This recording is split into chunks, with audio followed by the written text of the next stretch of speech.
참 한국 경제가 어렵습니다. 뉴스를 들어보면 항상 어려운 문제만 나오죠. 특히 중공업 경기가 매우 어렵습니다. 대표적인 중공업은 조선경기와 자동차 산업인데 매우 큰 타격을 입었습니다. 지난해 6개 도시를 고용위기 지역으로 선포했습니다. 저는 그 지도 하나를 보고 너무 안타까운 생각이 들었어요. 그 지도에 보니까 빨간 표시가 된 게 고용위기 지역입니다. 그런데 우리가 살고 있는 이 통영 지역을 중심으로 해서 제일 빨간 부분이 있습니다. 뭐 울산은 조금 있고요. 저 군산도 조금 그렇고요. 이 통영, 고성, 거제가 제일 빨갛습니다. 고용위기 지역입니다. 1조 원을 풀어서 위기를 극복하려고 합니다. 그러나 제대로 되지 않습니다. 요한계시록에 보면 마지막 때가 오면 큰 경제적인 위기가 온다고 예언했습니다. 6장에 보면은 두루마리가 있는데 그 두루마리에 7개의 도장이 찍혀 있어요. 그래서 도장을 하나씩 뗄 때마다 미래의 예언이 열려집니다. 세 번째 인을 떼는데 말이 한 마리 나와요. 근데 그 말의 색깔이 뭐냐면은 검정색입니다. 그런데 검정색 말을 탄 자 손에 뭐가 달려있느냐면은 저울이 달려있어요. 이거는 무엇을 말하느냐 하면은 검정색, 잿빛, 이것은 어렵다는 거예요. 근데 저울은 경제를 말하고 있습니다. 매매를 하거나 상품을 거래할 때 저울을 사용합니다. 다시 말해서 경제의 먹구름이 온다라는 것을 예언해 주고 있는 것입니다. 그런데 거기 보면은 이런 내용이 있습니다. 자, 계시록 6장 6절 말씀을 우리 다 같이 한번 보겠습니다. 다 같이 읽습니다.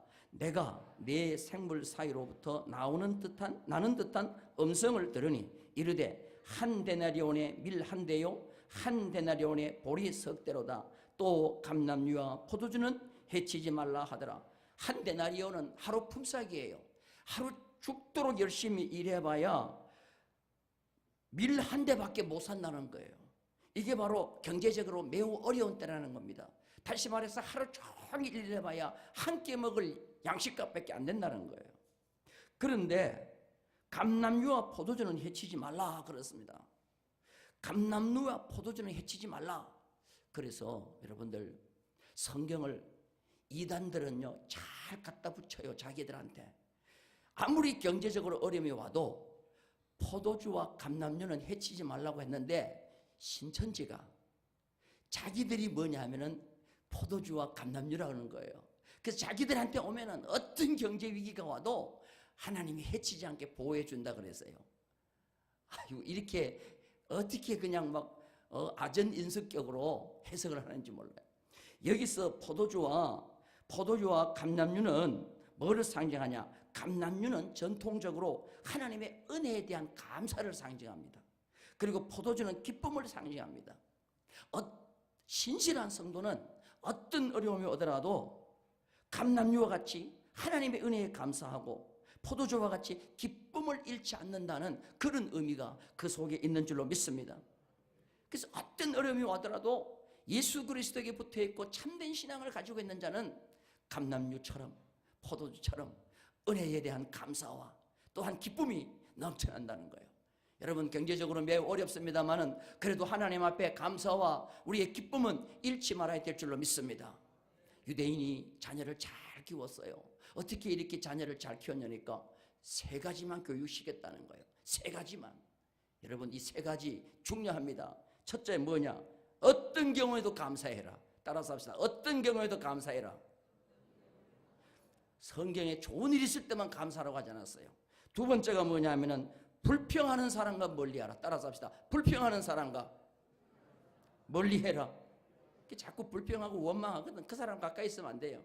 세 번째가 뭐냐 하면은 감사하는 사람과 가까이 해라.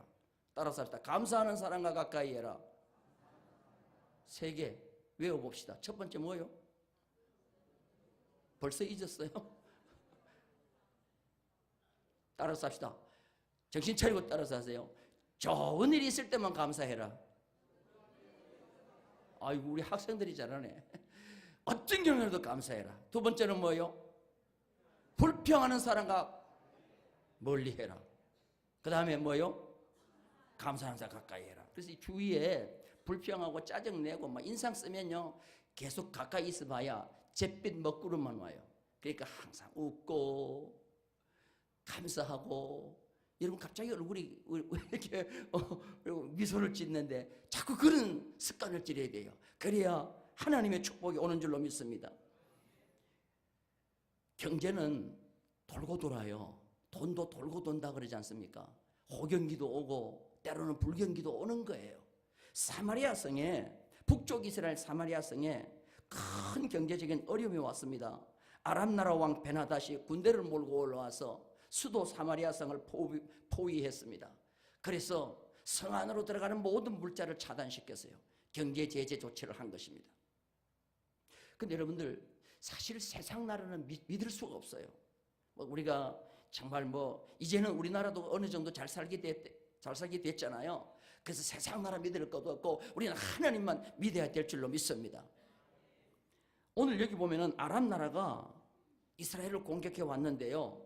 성경에 보면 아람 나라가 다시는 이스라엘을 공격 안 하겠다고 약속한 데가 있어요. 자, 우리 성경 한번 봅니다. 열왕기하 6장 23절입니다. 다 같이 읽겠습니다. 시작. 왕이 위하여 음식을 많이 베풀고 그들이 먹고 마시며 놓아 보내니 그들이 그들의 주인에게로 돌아가니라.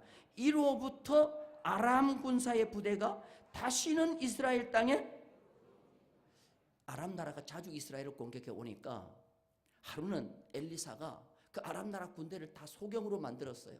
그리고 다 데리고 사마리아 성에 데려가가지고 음식을 차려주고 실컷 대접을 하고 절대로 이스라엘을 침공하지 말라고 하니까 그들이 너무나도 감사해서 이제 눈이 띄어지고 돌아가서는 다시는 이스라엘을 공격하지 않겠다고 했어요. 그런데 한 절 뒤에 보세요. 한 절 뒤에. 자, 6장 24절을 봅니다. 다 같이 읽겠습니다. 시작. 이후에 아람 왕 베나닷이 그의 온 군대를 모아 올라와서 사마리아를 어떻게 했어요? 여러분 세상 나라 믿을 수 있어요, 없어요? 따라서 합시다. 미국 믿지 말고 소련에 속지 마라. 이 6.25 전에 그런 얘기했다는데 지금도 마찬가지요. 우리는 하나님만 믿어야 될 줄로 믿습니다. 그래서 이 사마리아 성의 경제 상태는 말할 수 없이 어려움이 왔어요. 이 아람 나라 군대가 사마리아 성을 포위하고 물자 공급을 중단시키니까 이 성 안에 인플레이션이 왔는데 얼마나 음식값이 올랐는지 몰라요. 자, 우리 성경 한번 보겠습니다. 열왕기하 6장 25절 다 같이 읽겠습니다. 시작. 아람 사람이 사마리아를 애워싸므로 성중이 크게 줄여서 나귀 머리 하나에 은 80세겔이요 비둘기 똥 4분의 1값에 은 5세겔이라. 여기 보니까 나귀 머리 하나, 원래 나귀는 부정한 동물입니다. 그래서 먹지 않아요. 근데 나귀 고기도 아니고 나귀 뭐요? 머리 하나가 얼마냐? 여기 보니까 나귀 머리 하나가 은 80세겔이라고 그랬어요. 솔직히 은 80세겔이라고 하면 잘 몰라요. 그러니까 여러분 한국 돈으로 계산하면 1600만 원입니다. 얼마요? 1600만 원 같으면 지금은 소가 몇 마리일 텐데, 와, 500만 원짜리 소라 그래도 3마리 하고도 100만 원 남는데 지금 나귀 머리 하나에 뭐예요? 그 먹을 것도 없는 나귀, 부정한 동물 나귀 머리 하나가 1600만 원이에요. 이 성이 큰일 났습니다. 여기 보니까 비둘기 똥이라고 그랬는데요, 옛날 성경에는 보면 합분태라 그랬어요. 이거는 콩은 콩인데 덜 익은 콩 있잖아요. 쭈글박자 콩. 그거는 항상 비둘기 똥같이 생겼는데 그거 4분의 1 값인데, 이 4분의 1 값이라는 건 뭔지 몰라요. 계란 6개 정도의 부위래. 계란 6개. 계란 6개니까 뭐 한 0.5리터 정도 된다 그러던가요. 그런데 그게 얼마냐? 87,000원이요. 그러니까 이제 성중에 기근이 얼마나, 경제적인 어려움이 얼마나 심한지 몰라요. 그래서 심지어 어떤 일이 벌어지느냐? 자식까지 잡아먹는 그런 일들이 벌어지는 거예요. 어느 날 왕이 성 위를 지나가는데 여인들이 도와달라는 거예요. 왕은 여호와가 돕지 않은데 내가 너희를 어떻게 도울 수 있겠냐? 타작마당으로 돕냐? 포도추출로 돕냐? 내가 너를 위해서는 할 수 있는 것이 아무런 것도 없다는 거예요. 경제가 매우 어려워지면 솔직히 말해서 어려운 경제 회복하려고 누가 노력 안 하겠어요? 그런데 사람의 손으로는 도저히 안 될 그런 마지막 경제적인 어려움의 위기가 온다는 거예요. 왕이 애타게 나는 너희들을 도울 방법이 아무것도 없다는 거예요. 그러니까 한 여인이 불평을 털어놓습니다. 왕이여, 내 얘기 좀 들어보세요. 우리가 너무너무 어려워서 두 여인이 약속을 한 거예요. 오늘은 내 자식을 삶아 먹자는 거예요. 그리고 내일은 너의 자식을 삶아 먹자. 여러분, 이런 일이 있을 수가 있어요? 성경에 보면요, 가장 어려운 때를 지금 이 시대예요. 자식까지 삶아 먹는 거예요. 그래서 오늘은 자기 자식을 삶아 먹었는데 내일이 됐는데 그 자식을 숨겼다는 거예요. 그러니 왕이여, 이 문제를 해결해 달라고 하는 거예요. 그 소리를 듣자 왕이 세마포 옷을 다 왕복을 찢었어요. 속살이 다 보이는 거예요. 그때 왕이 이 기근과 어려움은 하나님께로부터 왔는데 누구 때문에 왔느냐? 저 엘리사 선지자 때문에 왔다는 거예요. 왜 경제적인 어려우니까 또 선지자를 또 공격하는지 모르겠어. 저 선지자를 죽여야 된다 하고는 사신을 보낸 거예요. 사신을 보내서 선지자를 죽여야 된다는 거예요. 선지자를 죽이기 위해서, 엘리사를 죽이기 위해서 왕이 보낸 사신이 들어왔을 때 엘리사가 담대히 외치는 말씀이 뭐냐 하면, 자, 열왕기하 7장 1절을 봅니다. 우리 다 같이 한번 읽겠습니다. 시작. 엘리사가 이르되 여호와의 말씀을 내일 이맘때에 사마리아 성문에 고운 밀가루 한 쌀을 한 세겔로 매매하고 보리 두 쌀을 한 세겔로 매매하리라 하셨느니라. 자, 회복의 시간이 1년 뒤요 8년 뒤요? 내일 이맘때라는 거예요. 따라서 합시다. 내일 이맘때. 세상 그 어디도 경제가 이렇게 애를 잡아먹을 정도가 됐는데 내일 이맘때 문제가 해결된다는 것은 사람의 손으로 안 되는 거예요. 그런데 엘리사 보세요. 담대히 외치는 겁니다. 내일 이맘때에 모든 경제가 회복되어서 사람들이 마음대로 먹을 수 있는 음식을 살 수 있는 그때가 온다는 거예요. 하나님의 선지자가 이렇게 말하고 있을 때 옆에서 콧방귀를 끼고 있던 장관이 있었어요. 경제를 다루는 장관이 뭐예요? 오늘날로 말하면은 부총리 겸 재정기획부 장관이요. 왕이 그의 손을 의지하는 장관이 엘리사가 이렇게 하니까 콧방귀를 끼면서 뭐라고 하느냐 하면, 하나님께서 하늘에 창을 내드신들 이런 일이 있을 수 있냐고 그렇게 얘기하는 거예요. 자, 우리 성경 한번 봅니다. 열왕기하 7장 2절입니다. 다 같이 읽겠습니다. 시작. 그때에 왕이 그의 손에 의지하는 자 곧 한 장관이 하나님의 사람에게 대답하여 이르되 여호와께서 하늘에 창을 내신들 어찌 이런 일이 있으리요 하더라. 엘리사가 이르되 네가 내 눈으로는 보리라. 그러나 그것을 먹지는 못하리라. 자, 여러분들, 경제를 누가 잘하겠어요? 엘리사 선지자가 경제를 잘하겠어요? 경제 부총리 겸 재정기획부 장관이 더 잘하겠어요? 내가 경제를 더 잘하겠어요? 아니면은 우리나라의 부총리 재정기획부 장관이 더 잘하겠어요? 여러분, 경제를 아는 장관이 최고의 경제를 전공했지 않겠어요? 우리나라도 보면 거의 서울대 출신, 경제를 전공하고 세계 경제를 꿰뚫어보는 그런 사람을 부총리 겸 재정기획부 장관에 앉히지 않습니까? 그 사람이 들어보니 엘리야의 소리가 뻥이요, 뻥. 가당치도 않는 소리요. 지금 나귀 새끼 대가리 하나가, 나귀 머리 하나가 지금 1600만 원 나가는데 내일 이맘때에 음식 천지가 된다고? 아니, 정신 나간 소리를 하는 거죠.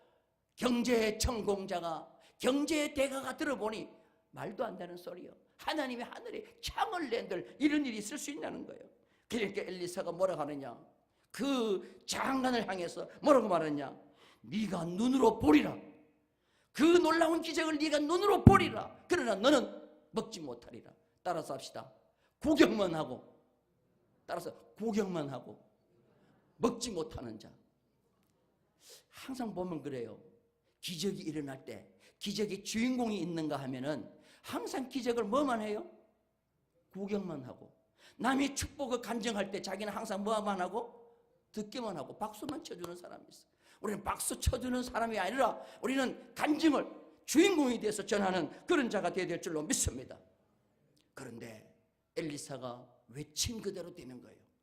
하루가 지났는데 하나님의 역사는 이루어지는 거예요. 그런데 놀라운 것은요, 이 경제 회복이 부총리 겸 재정기획부 장관에 의해서 이루어지는 게 아니에요.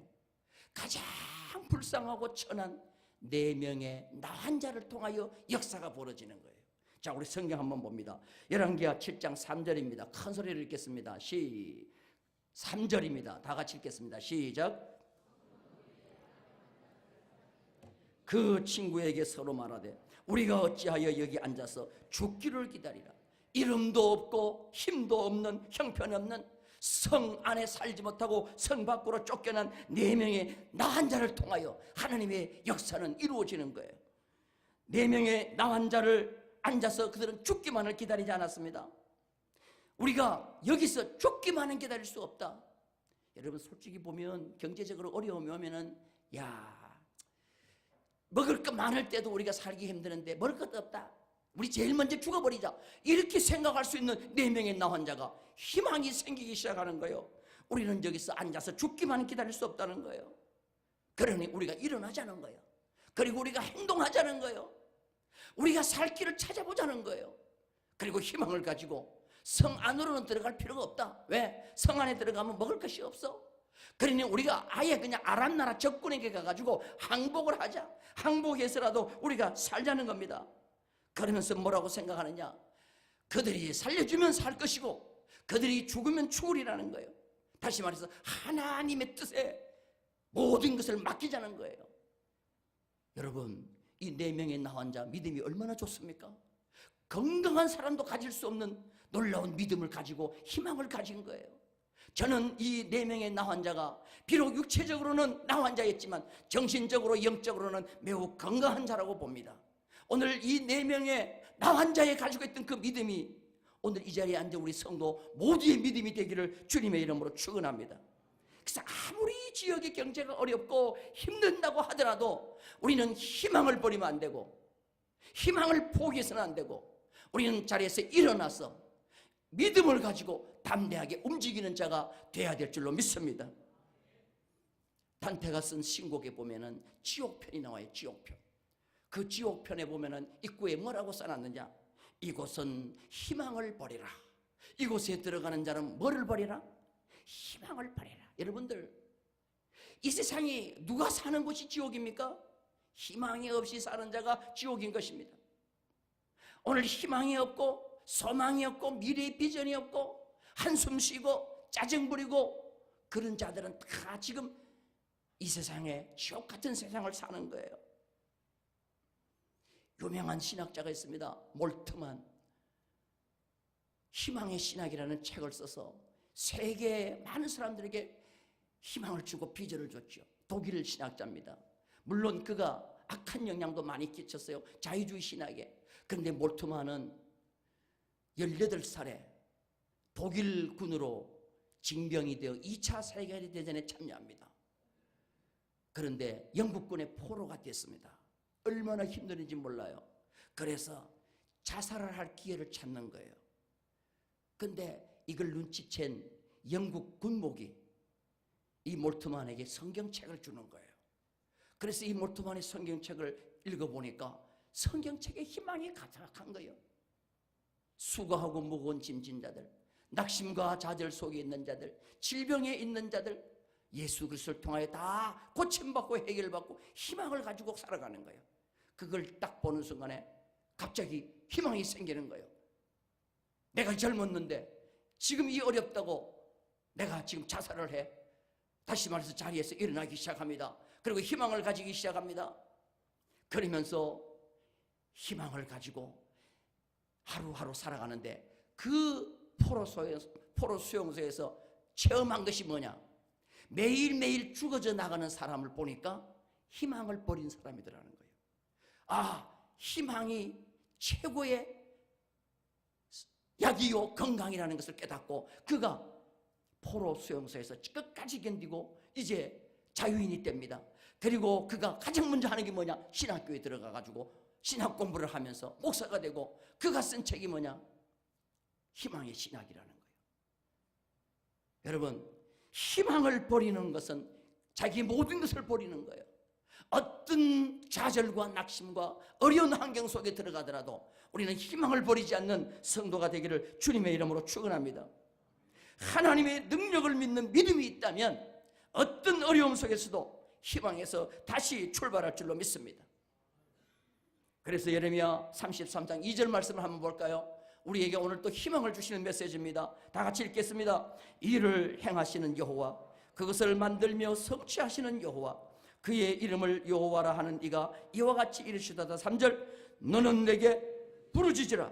내가 내게 응답하겠고 네가 알지 못하는 크고 은밀한 일을 내게 보이리라. 오늘도 여러분들 육신의 건강 때문에, 경제적인 어려움 때문에 낙심과 좌절 속에 왔다고 하면 오늘 희망을 다시 한번 예수 그리스도 안에서 가지는 역사가 있기를 주님의 이름으로 축원합니다. 그래서 이 4명의 나 환자는 그 자리에서 일어났습니다. 일어나서 이제 아람 나라 진을 향해서 갑니다. 종일 걸어서 해질 무렵에 아람 나라 군대에 도착했습니다. 그런데 놀라운 일은 뭐냐? 아람 나라 진에 가보니까 아람 나라 군대가 한 명도 없고 다 도망간 거예요. 그들이 가지고 있던 무기, 그들이 가지고 있던 생필품, 그들이 가지고 있던 모든 양식 다 남겨놓고 다 도망간 거예요. 그러니까 이 4명의 나 환자는 거기서 뭐예요? 그냥 뭐 자기 가질 것 다 가지고 먹을 것 다 먹고 막 욕심내며 사는 거예요. 자, 왜 이런 일이 벌어졌는가 한번 보십시다. 자, 우리 성경 한번 봅니다. 열왕기하 7장 5절 말씀입니다. 다 같이 시작. 아람 진으로 가려 하여 해질 무렵에 일어나 아람 진영 끝에 이르러서 본즉 그곳에 한 사람도 없으니 6절, 이는 주께서 아람 군대로 병거 소리와 말소리와 큰 군대의 소리를 듣게 하셨으므로 이스라엘 왕이 우리를 치려하여 헷사람의 왕들과 애굽 왕들에게 값을 주고 그들을 우리에게 오게 하였다 하고. 자, 지금 여보세요. 4명의 나 환자가 일어나서 손에 손을 잡고 아람 나라 진영을 향해서 갑니다. 가는데 그들이 가는데 그 가는 소리가 마치 아람 나라 진영에서는 뭐요? 큰 군대가 오는 소리로 들리는 겁니다. 그리고 그들은 착각을 합니다. 그리고 그들은 혼돈을 합니다. 이스라엘 왕이 돈을 주고 애굽 군대와 최고의 그때 군대가 애굽 군대입니다. 기마 부대, 그리고 주변에 있는 왕들의 군대를 사서 용병을 사서 우리를 공격하기 위해서 온다라고 착각하는 겁니다. 한번 따라서 합시다. 착각은 뭐다? 자유다. 따라서 착각은 커트라인도 없다. 그건 커트라인도 없다. 그냥 하나님은 4명의 나 환자가 가는 소리를 뭐로 바꾸셨느냐? 용기와 희망을 가지고 일어서서 가는 4명의 나 환자의 그 소리를 수많은 군대에, 수많은 기마병 부대에 공격 소리로 듣게 하신 거예요. 그래서 혼비백산에서 다 도망간 거예요. 여러분, 4명의 나 환자가 걸어갈 때 어떻게 걸어갔겠어요? 씩씩하게 걸어갔겠어요? 아니면 그냥 힘을 다해 걸어갔겠어요? 그들이 뭐 사나이로 태어나서 할 일도 많다만 어제의 용사들이 다시 뭉쳤네, 그런 군가를 부리며 가지 않았습니다. 그냥 낙심과 좌절 속에 있다가 이제는 우리는 다시 일어나야 되겠다 하고는 마지막 있는 힘을 다하여 한 발짝 뛰고 가는데 하나님은 4명의 나 환자와 함께 하신 줄로 믿습니다. 그들로 큰 소리, 큰 군대의 소리로 듣게 하신 줄로 믿습니다. 그래서 그냥 아람 나라 군대에 가가지고 모든 것 다 노력하는 거예요. 그런데 노력하다가 이 4명의 나 환자가 회개를 하기 시작합니다. 야, 우리만 이렇게 할 때가 아니다. 지금 성중은 줄여서 사람까지 잡아먹는데 우리만 여기서 이렇게 좋은 환경 속에서 우리만 먹을 것을 가지면 안 된다. 우리가 지금 오늘 저녁에 이 자리에서 계속 우리만 노력하면 하나님이 벌 위에 벌을 내린다. 축복과 감사와 이 좋은 환경은 어려운 사람과 공유를 해야 된다라고 생각하고 성중에 들어가기 시작하는 거예요. 자, 이 열왕기하 7장 16절 봅니다. 다 같이 읽겠습니다. 시작. 백성들이 나가서 아람 사람의 진영을 노력한지라 이에 고운 밀가루 한 스아에 한 세겔이 되고 보리 두 스아에 한 세겔이 되니 여호와의 말씀과 같이 되었고. 자, 이게 보세요. 이 4명의 나한 자가 성 안에 들어가는 거예요. 그리고 성을 지키는 자 얘기합니다. 우리가 아람 나라 진영에 가봤더니 군대가 하나도 없고 먹을 것이 산더미처럼 쌓여있더라. 빨리 왕에게 가서 얘기하라. 그러니까 그 밤에 성을 지키던 자가 왕에게 얘기합니다. 왕이여, 기쁜 소식이 들립니다. 지금 아람 나라 군대의 진영에 갔더니 아람 나라 군대가 다 도망가고 먹을 것이 산더미처럼 쌓였답니다. 그러니까 왕이 모든 백성들에게 빨리 공지해서 나가서 빨리 먹을 것을 구하라고 합니다. 그 밤에 사마리아 성에 있던 수많은 백성들이 나가가지고 아람 나라 군대 진영에 가보니까 뭐가 됐어요? 먹을 것이 산처럼 쌓여있는 거예요. 그래서 엘리사 선지자의 말처럼 된 것입니다. 그래서 여기 보니까 보리 밀가루 한 스아에 한 세겔이 되고 보리 두 스아에 한 세겔이 되겠어요. 하나님의 놀라운 기적의 역사는 4명의 난자를 통하여 이루어진 줄로 믿습니다. 그래서 성경에 보면 기적은요, 우리가 생각한 만큼 위대한 사람을 통해 일어나는 것이 아니에요. 약한 자를 들어서 강한 자를 부끄럽게 하시고 없는 자를 들어서 있는 자를 부끄럽게 하시는 줄로 믿습니다. 4명의 나은 자를 통하여 사마리아 성의 모든 굶어 죽어가는 사람을 다 살린 줄로 믿습니다. 그래서 믿음 있는 자가 중요한 것이지 내가 좋은 환경과 좋은 조건을 가지고 있다는 게 중요한 것이 아니에요. 그런데 이 기적이 일어날 때 부총리 겸 재정기획부 장관은 어떻게 되는 거 보세요. 너는 구경만 하고 뭐요? 먹지는 못하리라. 그런데 그날에 이 재정기획부 장관은 그냥 사람들에게 짓밟혀가지고 성에서 수많은 사람이 먹을 양식을 찾기 위해서 막 나가는데 마침 왕이 그 재정기획부 장관에게 뭐라고 하냐, 너는 성을 지키는 자리를 하라 그랬어요. 그러니까 이 장관이 성 지키러 나갔다가 수많은 사람이 한꺼번에 나가니까 천천히 나가라고 앞에서 뭐 이렇게 가이드 하다가 그냥 밀려서 넘어졌는데 사람이 짓밟고 가서 그 자리에서 익사해서 죽어버린 거예요. 자, 우리 성경 한번 보겠습니다. 자, 열왕기하 7장 17절입니다. 다 같이 읽겠습니다. 시작. 왕이 그의 손에 의지하였던 그의 장관을 세워 성문을 지키게 하였더니 백성이 성문에서 그를 밟으며 하나님의 사람의 말대로 죽었으니 곧 왕이 내려왔을 때 그가, 여러분, 입술의 말대로 됐어요, 안 됐어요? 엘리사가 내일 이맘때에 경제가 회복되리라니까.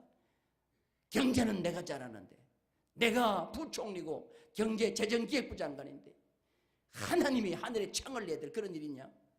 이렇게 부정적으로 보고 비웃고 하던 그 장관은 엘리야의 말대로, 엘리사의 말대로 너는 그것을 보기만 하고 먹지는 못하리라. 가장 불행한 자가 모두가 다 살고 모두가 다 기적을 체험하는데 이 장관은 죽은 거예요. 여러분, 오늘 이 말씀이 참으로 중요합니다. 저는 확신합니다. 저는 이 말씀을 준비하면서 그렇고 항상 저는 이 새벽제단마다 하나님이 통영과 거제와 고성 지역에 이 위기를 하나님의 손에 달려있으니 이걸 하나님이 회복하여 주옵소서. 할렐루야. 이거는 사람이 하는 것이 아니라 하나님이 하셔야 될 줄로 믿습니다.